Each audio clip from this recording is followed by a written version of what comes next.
Good evening and welcome to the PM edition of News Updates on 247 Connect. Now to the details of the stories. And starting off with BECE today, over 600,000 students today, August 7, 2023, begin the week-long Basic Education Certificate examination with 300,323 males and 300,391 females from 18,993 schools nationwide. This year's candidates are the last batch of students writing Basic Education Certificate examination, which has been in existence for over 30 years. Per a new curriculum introduced in 2019, a new examination will be administered to the first batch of junior high school learners in 2024. Now, away from that, the Chief Justice, Justice Gertrude Tokonu, has advised the public not to pay bribes to court officials who request money ostensibly on behalf of judges for favorable decisions. She said oftentimes such money was actually not requested by judges or given to them, but merely served as a ploy by unscrupulous court staff to enrich themselves. However, Justice Tokonu consequently urged the public to report to Judicial Service any court staff who would request money under the guise of conveying it to a judge. About 15 persons from Awoshi Mangwase in Accra have been arrested by the police for blocking some sections of the Awoshi to Pukwase highway. The residents blocked the road after a man was knocked down by a car on Monday morning and were protesting the frequent incidents of vehicles hitting residents on the stretch. Speaking to the media, the residents urged authorities to install speed ramps and repair the malfunctioning traffic lights along the stretch, since about 45 individuals have been struck by vehicles this year.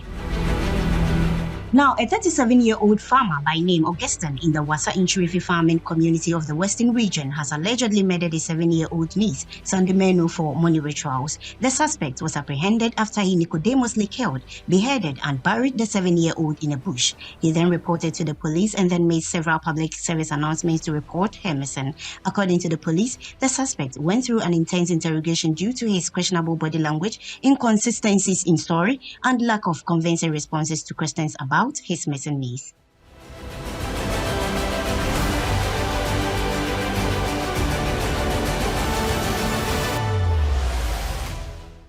Moving on to business, the Chamber of Corporate Trustees has indicated its preparedness to participate in the alternative domestic debt exchange program being offered by the government of Ghana. This comes on the back of an earlier announcement by the Ministry of Finance for the restructuring of 31 billion cedis pension funds in the second phase of the domestic debt exchange program. In a statement signed by the Executive Secretary of the Chamber of Corporate Trustees, Thomas Kwesi Eso, the Chamber noted that it has collaborated with organized labor, with latter providing technical advice in reaching its final destination.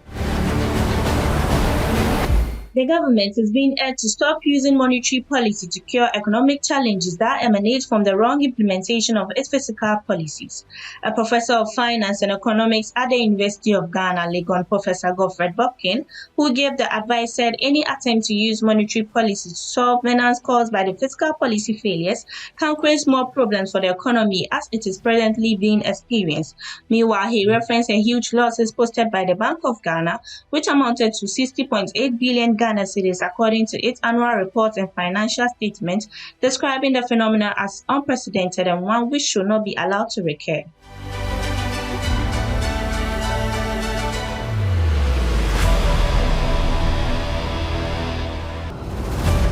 And still following the cool story from Niger, Niger school leaders have closed the country's airspace until further notice, citing the threat of military intervention from their neighbors. Flight tracking website Flight Radar 24 is showing that there are currently no aircraft in Niger skies. The West African group of countries, ECOWAS, had earlier warned it could use force if President Mohamed Bazoum was not reinstated by 11 o'clock GMT on Sunday. A junta spokesman says Niger's armed forces are ready to defend the country. And now in Pakistan, at least 30 people have been killed and 100 injured when a train derailed in southern Pakistan. Several carriages of the Hazara Express overturned near Sahara railway station in Nawabshah, about 275 kilometers, which is 171 miles from the largest city, Karachi. Wounded passengers were moved to nearby hospitals and rescue teams are trying to free people from the twisted wreckage. Videos posted on social media show dozens of people at the site of the accident, with some passengers climbing out of the overturned carriages.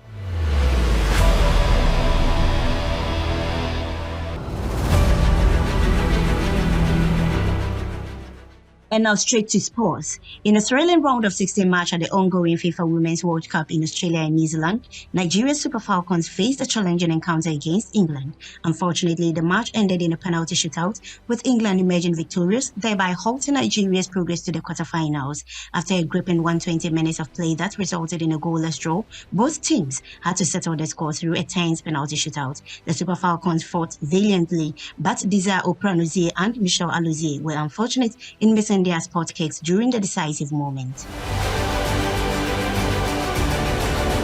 And now, Ghana Premier League giants Asante Kotoko are reportedly set to undergo significant changes as they prepare for the new season, with local media reports suggesting that 11 players will be departing the club. The Porcupine Warriors had a challenging campaign last season, finishing in 4th place on the Ghana Premier League table. To bolster the team's strength and improve their performance in both the Ghanaian top flight and the FA Cup competition, Kotoko is taking decisive steps to revamp his squad.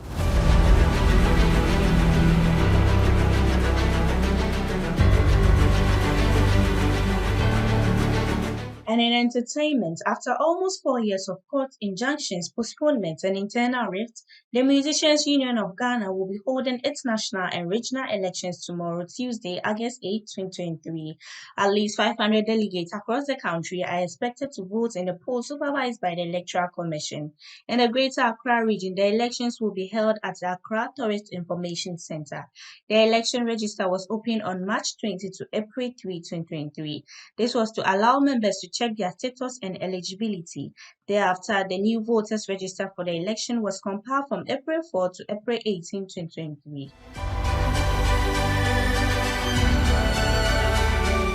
The Accra International Conference Center was filled to capacity on Friday, August 4, 2023, as music lovers from all over Ghana gathered to celebrate the life and music of legendary highlife musician Pat Thomas.